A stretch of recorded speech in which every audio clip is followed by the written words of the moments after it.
It's time to accelerate. Hi, I'm your host, Andy Paul. Join me as I host conversations with the leading experts in sales, marketing, sales automation, sales process, leadership, management, training, coaching, any resource that I believe to help you accelerate the growth of your sales, your business, and most importantly, you. Hello, and welcome to Accelerate. I'm excited to be joined today by my guest, Jeff Schmidt. He's the Senior Vice President of Global Sales and Services at ClearSlide. Jeff Schmidt, welcome to Accelerate. Good morning. Thank you for having me. I hope you're well. Glad to be today. Well, we're pleased to have you here. So maybe take a minute, introduce yourself, give us a little of your background, maybe how you got your start in sales. Yeah, fantastic. Well, my name, again, Jeff Schmidt. I'm been with ClearSlide now as the head of sales and services for the last 2 years, and excited to be a part of ClearSlide. But my entree into sales was actually through, I started out as a search consultant selling contingency placements back in a long, long time ago, longer ago than I'd care to admit. A lot of people get started that way. Yeah, exactly. But it served me very well to help me better understand the industries that I was interested in, and I actually parlayed the opportunity into my first sales job for a company called VMX, which at the time was selling call processing software, voice store and forward, which ultimately became known as voicemail. And this was back in the days when we actually cold called out on the streets and knocked on doors. So my first included collecting business cards once a week. Oh yeah, gosh, I've told the story. People in the audience are probably tired of hearing about it, but my first job was in the East Bay area and based in Oakland, California. And yeah, we'd drive to the office park selling computers, drive to office park in Hayward or Union City and park the car and spend the day making cold calls. Yeah, those were the good old days. Now we've got technology to do that for us. Yeah, that's right.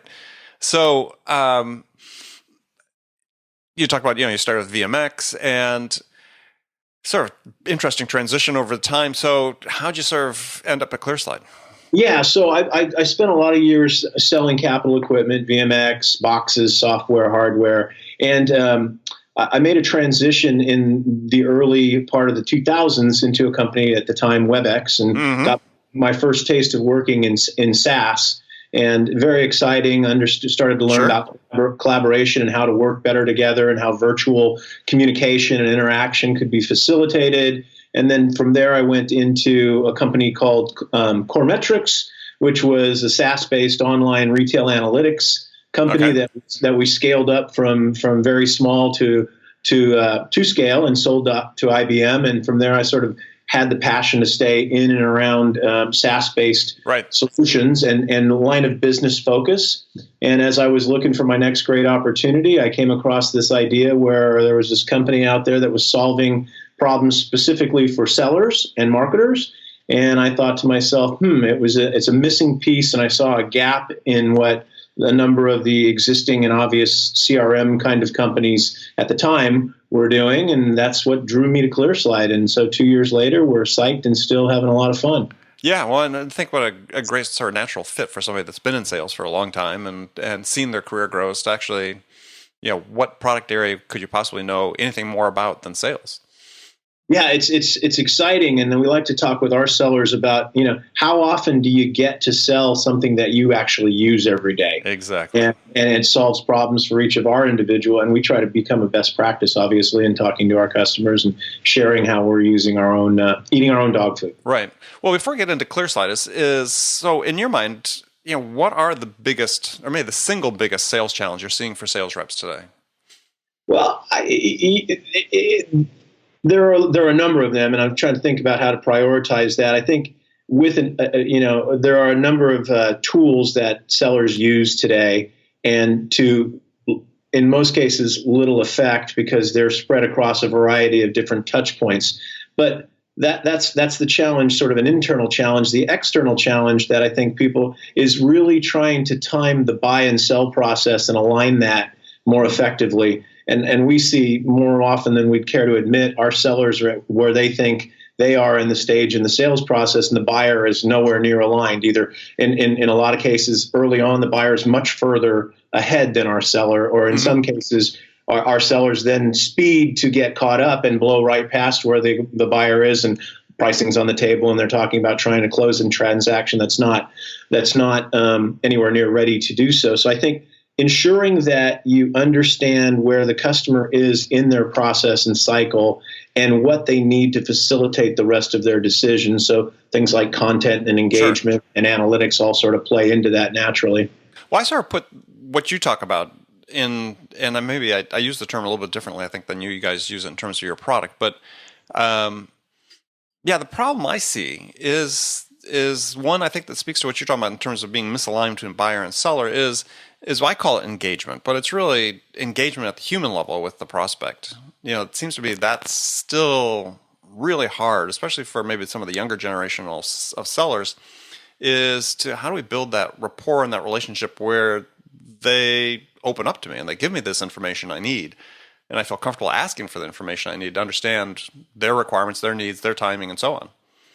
Yeah, no, that's an excellent point. And that was the counter to what I mentioned about all the different technology that's now in place. And I think there has been it's almost a cultural schism that's occurred where you think about historically you had field sellers and then the evolution of inside sellers. And to me, and in particular, my time at WebEx, I learned, productive selling is really what you want to be engaged in. Right. And productive selling means that you want to be able to get to your audience as effectively and timely as possible. And more often than not, that doesn't require that face-to-face interaction or in-person interaction, but there is still a very strong need for that personal interaction. And we've deployed so much technology in front of our modern sort of first-tier sellers who are coming up in their career that we frankly haven't enabled them in the right way to be able to learn that nuance about that human interaction, building that rapport and that relationship.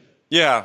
Well, so what do you think is the answer to that? I mean, how do we get better at doing that? Because this is to me is something that's really consistent. Yeah, across everybody I speak with and all the companies I work with and talk to is we still have this. I call it. You'll appreciate the term. Back from the telecom days, we talked about the last mile, right? I mean, we could get our bulk data and transmissions to the central office or the cable head end, but then getting it to the president, the point of presence or the resident was very expensive. So we had a last mile problem. We have the last mile problem in sales now, right? I mean, we're really good at getting to that point where then somebody has to talk to a person, whether in person or virtually or remotely. That still needs to take place, and that's the failure point.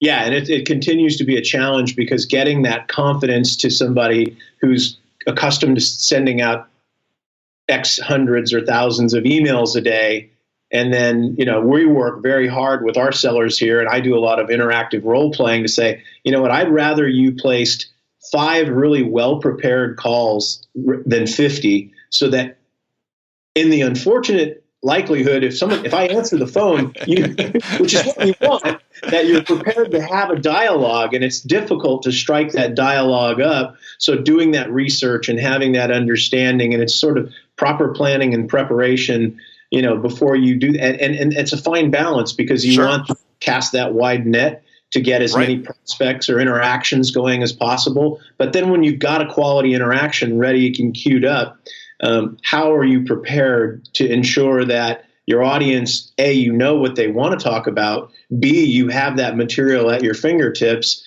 and C, you can conduct the interaction in a way that facilitates your agenda, which is typically moving your sales process forward. Right. Well, and you really hit the key point there, is striking that balance, right? Because oftentimes, at least surely in the SaaS world, there seems to be this sort of rigid adherence to a set of metrics that have to do with how many calls we're going to make and contacts and so on, where quality or quantity really does seem to prevail over quality. Excuse me. And you said you really have to be able to strike that balance. So, how do managers give themselves the freedom to do that? Yeah, and managers have to strike that balance as well with their employees to not over rely on technology and develop the skills of how do they interact and coach a seller to feel it's okay. You have that concern, that legacy sort of adoption worry about, I don't want to put this deal at the stage that it's in, that I know it's in Salesforce, for example, because I'm going to get questioned about it. And how do you develop your managers is Right. also part of the problem equation to be ready to coach, to say, oh, you're in discovery mode. It's a financial services customer. The use case is this. Have you considered, are we talking about Right. how do we help them facilitate that into a dialogue that the seller feels good about, that's going to help them, as opposed to, what's your number? Okay, coach, I got it. I'm going to make my number. And those sort of really binary interactions that aren't value add for either party. Exactly. Well, let's talk about ClearSlide a little bit, and then we'll get into some more detail about the sales in general. So for people that don't understand, why don't you explain, or aren't aware of ClearSlide, why don't you explain what it does? And you call it a sales engagement platform. Yeah, that's correct. A sales engagement platform, and really has three primary pillars to it: content, communications, and insights. And what do those words mean for us? The content is really being able to ensure that we help sellers, marketers understand the efficacy of the content that they create and distribute. And so the common use case is, I'm a seller, I want to get my prospect prepared for a discovery call. I send them a deck, and I want to know how they've engaged with the deck. Did they spend, A, did they open it? And a lot of companies give you that insight. Sure. B, where did they spend time in the deck itself? Right. And then, did they share the deck with anybody else, and what did those others do with that deck? Right. And what that does is help inform the end seller, should be help better prepare them for the next conversation that they're going to have. The second component, that the benefit that it brings to internally, is it eliminates that sort of he said, she said dynamic that can take place between sales and marketing teams to better drive alignment. So we can say, data tells us that this content is used effectively in the following ways. And by the way, your 10-slide deck, the customers are really only engaging with 3 of the 10 slides. Right. And so it fuels the content generally. It helps us better prepare, send, distribute, and produce content that over time we understand how well it's being engaged with. Okay.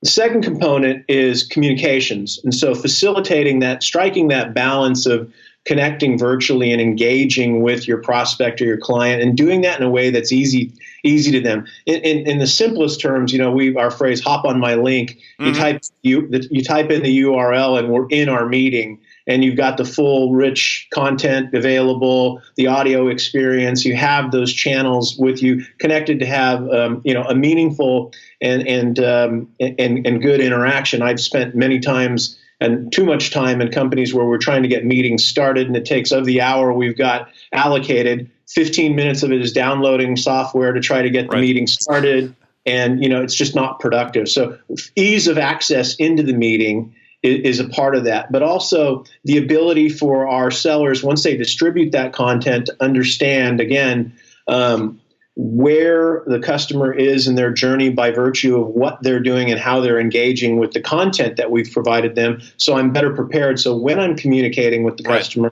I've understood they spent most of their time on the architecture slide of our solution. We better be ready to have a technical discussion. So when we get on that call, we can communicate effectively with them and be prepared to go into whatever level detail they want to go into. Right. And I was just to make clear for the people listening and watching is that when you talk about having, basically you create like a meeting room. So not to bring up your competitors, but so people understand, you can create as I understand it, a video conference just like this, right? So, in place of using, as you sort of alluded to, GoToMeeting or something else, you've got integrated with your system this virtual meeting room. Yeah, exactly. It's an interaction, a capability to conduct the meeting. And so that's another component. And then the third element are insights. And the insights, can kind of go in a number of different directions. Primary use cases for a seller to be able to understand what's going on with the content that they've sent out to their prospects. Right. Are they opening it? Are they engaging? How much time and where? And then what our platform will allow for is that engagement data will then feed back into your CRM system at the opportunity level. So it will update by stage where you're at and the engagement that you're seeing with that prospect. So what that can do then is it would help me. And for example, if I'm talking with one of my sellers or leaders or whatever the case may be, we can talk about, well, XYZ company, Verizon, is looking at buying from us, and they've been incredibly engaged with us over the last 30 days. And in fact, we can see escalation of engagement, meaning higher level people are now starting to become part of the process. Wow, we should feel good about this opportunity. Or the antithesis of that is we've got a client who we're forecasting the deal to close. They've had no engagement over the last 60 days. Yeah, no one's looked at the proposal. Yeah, what gives us confidence that it's going to it's tracking to close in the timeline that we think it is? So it can help inform those conversations so that the coaching discussions are more timely and effective when a manager's talking with a seller. It also helps. What we've done here is we took every year we look at the average engagement from our club qualifying top sellers.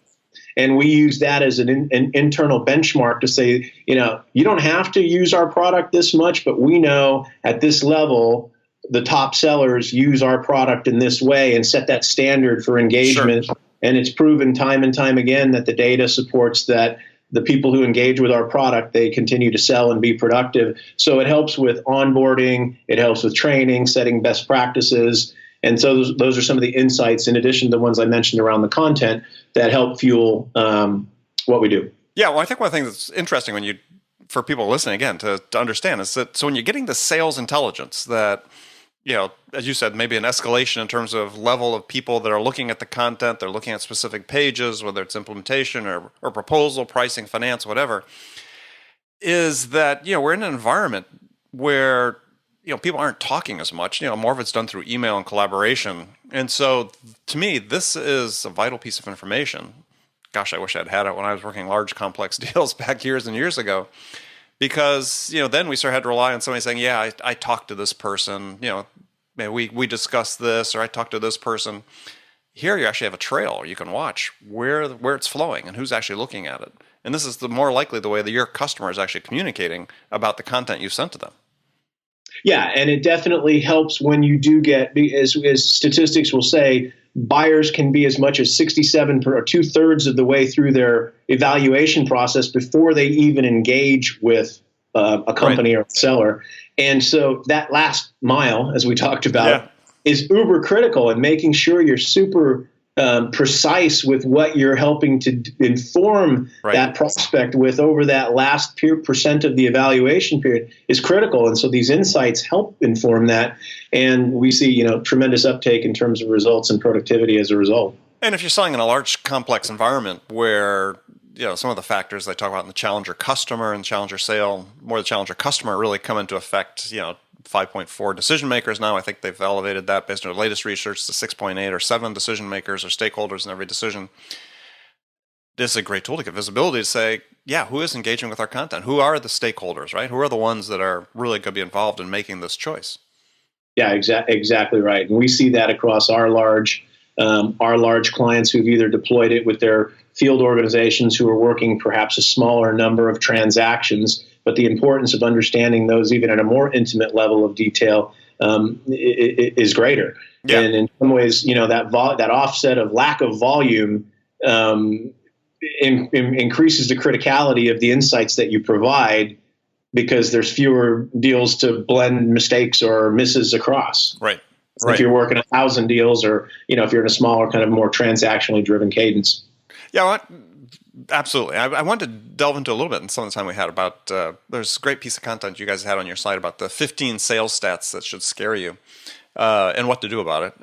and I wanted to go through some of those because it was pretty daunting statistics. And so one was talking about pipeline. And this is, sort of become a cliche at this point, but you had a stat in there from Accenture, 75% of deals in the pipeline never close.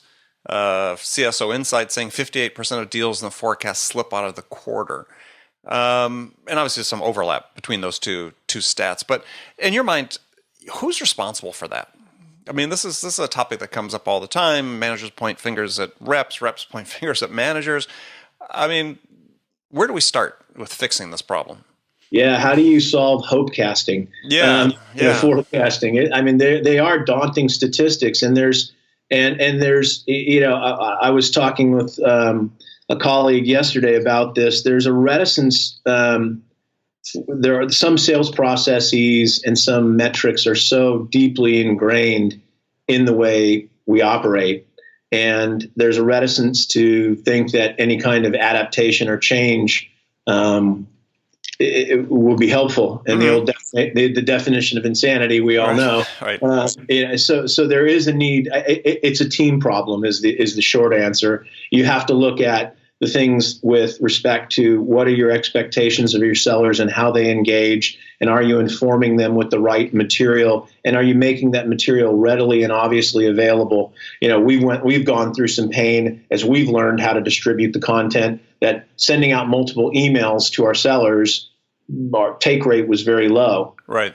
Which partially helped inform some of the functionality we built into our product, where we've got kind of a Netflix carousel bar at the top of the user experience when they open it up in the morning, and wow, this is great content that's there available for me. So making sure you're educating and informing, and you're holding your sellers accountable to a standard. Great, that's sort of motherhood and apple pie. Sure. The part that really, I think, where you can become far more productive, and we've certainly seen this, is the insights and the engagement. I think it's incumbent on leadership to take the accountability there, where they've sort of pointed the fingers at reps, transactions, volume, phone calls, this, and what's the contribution that the leadership is making to this? And it's the old adage, inspect what we expect, but it's taking that well beyond that, so we can inform our coaching discussions so that I can be better prepared to get on the line with you and talk about your transaction in a way that's not binary about, Andy, it's going to close by January 31st for $1,000 and I've got the buyer involved. Well, okay,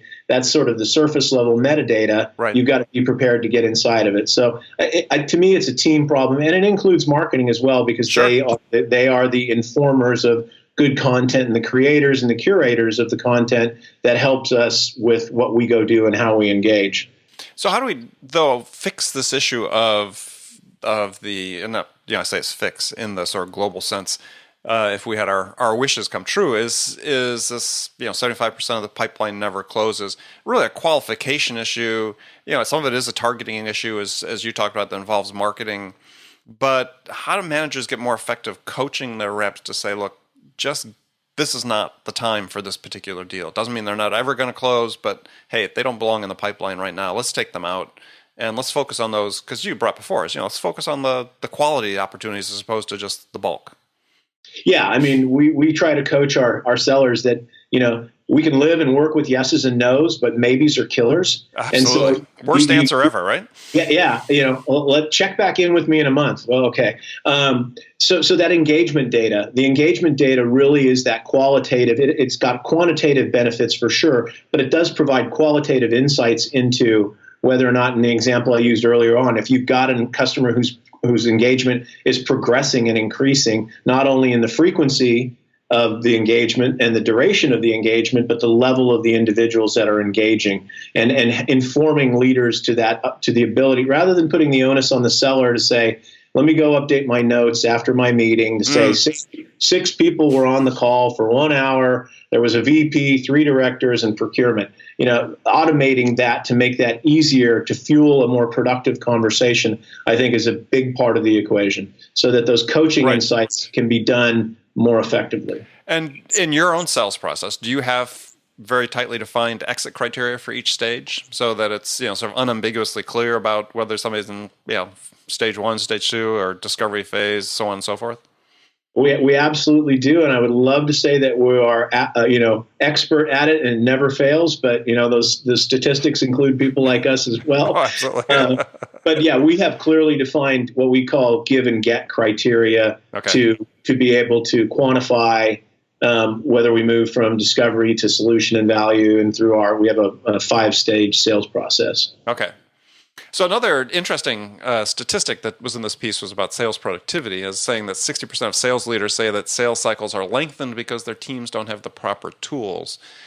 Is that really cause and effect? The average. I think there's another statistic. The average company has 5 to 8 different sales Tools, productivity right. tools deployed. So In their stack, right? In their stack, how many more do you need? I think part of it is it's proceduralizing and understanding what you want out of those and having them tied together in an integrated sort of mindset. And I don't mean from I mean, obviously you've got to have it from a technical perspective, that content or data flows, but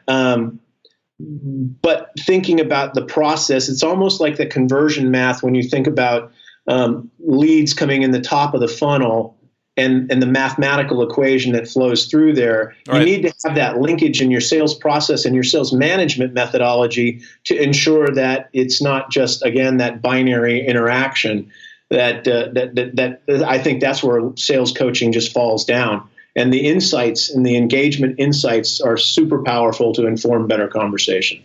Yeah, and I think to your point, and to another one of the stats is, and I think it's become so important, is because another stat that you guys have out there is that 70% of sales reps don't validate prospect interest during the sales process. This is coming from our friends at CSO Insights. Gosh, that really is the key to that whole pipeline issue, right? I mean, sales reps don't understand, oftentimes sellers don't understand that by virtue of selling to someone, you're necessarily changing them, right? They become more educated, more sophisticated, perhaps, in what they could do, what they could achieve with your product or a product like yours. So you have to continue to validate that interest. Qualification is not a one-time event.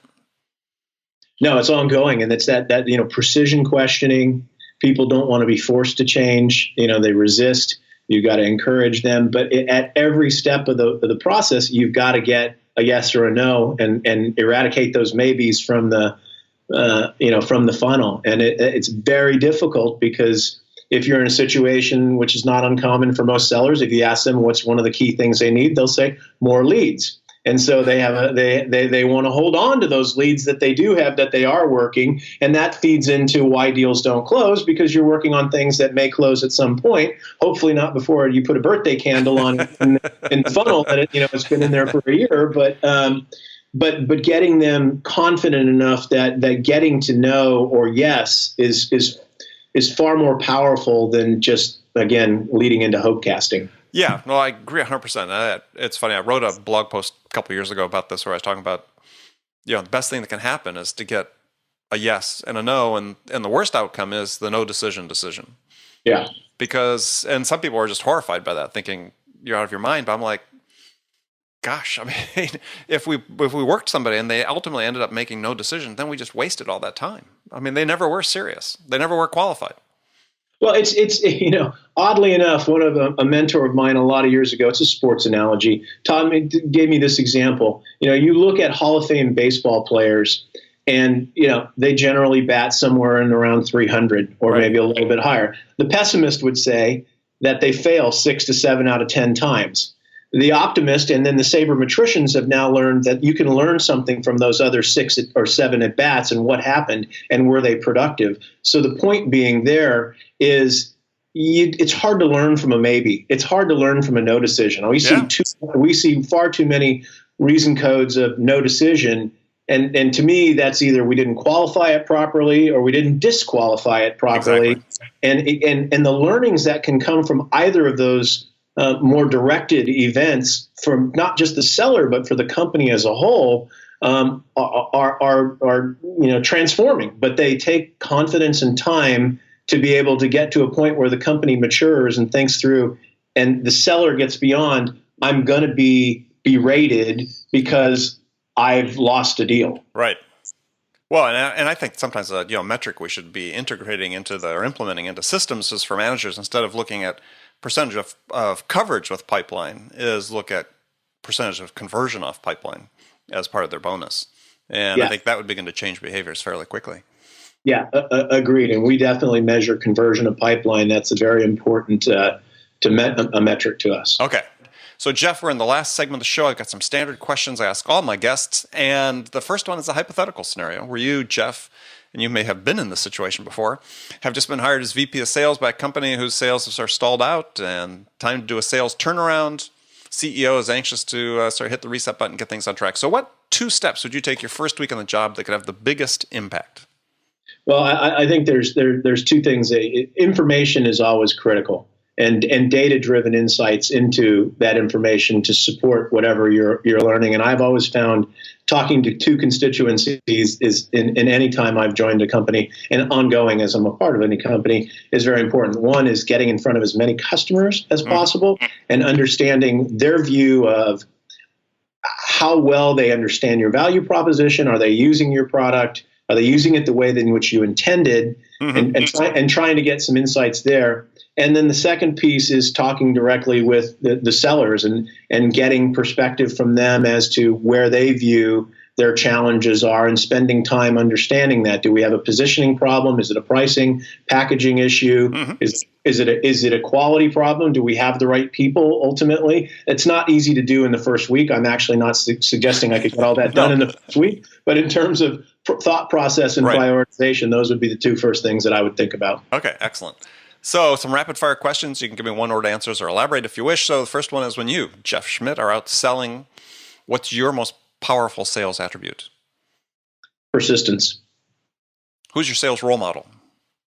Well, I'd love to say it would be Alec Baldwin and Glenn Ross, but that might lead to too many stereotypes. My very first sales manager, a guy named Dave Ballance, taught me the value of being on time and prepared for meetings. Yeah. As somebody once said, showing up is 99% of it. So, good. So one book every salesperson should read. I think, to me, two come to mind. One for sure is a book called Boys in the Boat. Boys in the Boat. Oh, love that. Love that and book. That's a fantastic book that would, it's really not a sales book, but it will help inform. I see challenges sellers face in working as part of a team. Yes. The common problem is this lone wolf mentality. Right. And incorporating yourself as part of it, the trust of being a part of a team, super important. Great lessons learned from that. And I would just elaborate a little bit for the listeners. A book called Boys in the Boat about the 1936, I believe, Olympic team, rowing team. University of Washington. University of Washington. Yeah, at that time they chose them all from a university. Yeah, great story about teamwork. Yeah. Okay, and the other one? The other one is Emotional Intelligence 2.0. Travis Bradbury book just kind of recently came out. Right, I'm working my way through it. It's a fantastic narrative on not only statistically, but personal development can always come. And your IQ is sort of set, but your EQ is something you can develop over time. And it's staggering as your EQ develops over time, your production and your results tend to dramatically increase. Yeah, makes a ton of sense. Yeah, that's all right. I haven't read that one yet, but I'll definitely check that out. Okay, last question then for you is, what music is on your playlist these days? Well, I've got a wide variety of musical tastes, and I come from Texas, so I tend to lean a lot towards Southern-inspired music. There's a guy called Drake White who's out recently. He's fantastic, kind of a that's new for me. Woodsy, fantastic young new album, artist with a great new album out. And then anything by Stevie Ray Vaughan. I'm a fan, and Lyle Lovett's another one that I always enjoy. Okay. Lyle Lovett. Excellent. All right. Well, good stuff. Well, Jeff, thanks for joining me today. So tell folks how they can connect with you and find out more about ClearSlide. Yeah, fantastic. I mean, you can always reach out to us, www.clearslide.com, our website. My personal contact information is jschmidt@clearslide.com. Would love to hear from anybody who has questions or insights or interest in learning more about ClearSlide. We're happy to connect. Excellent. Well, again, thank you. And friends, thank you for taking your time to join us today. Remember to make it part of your day every day to deliberately learn something new to help you accelerate your success. And an easy way to do that is make sure you join my conversations every day with experts like my guest today, Jeff Schmidt, who shared his expertise about how to accelerate the growth of your business. So thanks again for joining me. Until next time, this is Andy Paul. Good selling, everyone. Thanks for listening to the show. If you like what you heard and want to make sure you don't miss any upcoming episodes, please subscribe to this podcast on iTunes or Stitcher.com. For more information about today's guest, visit my website at andypaul.com.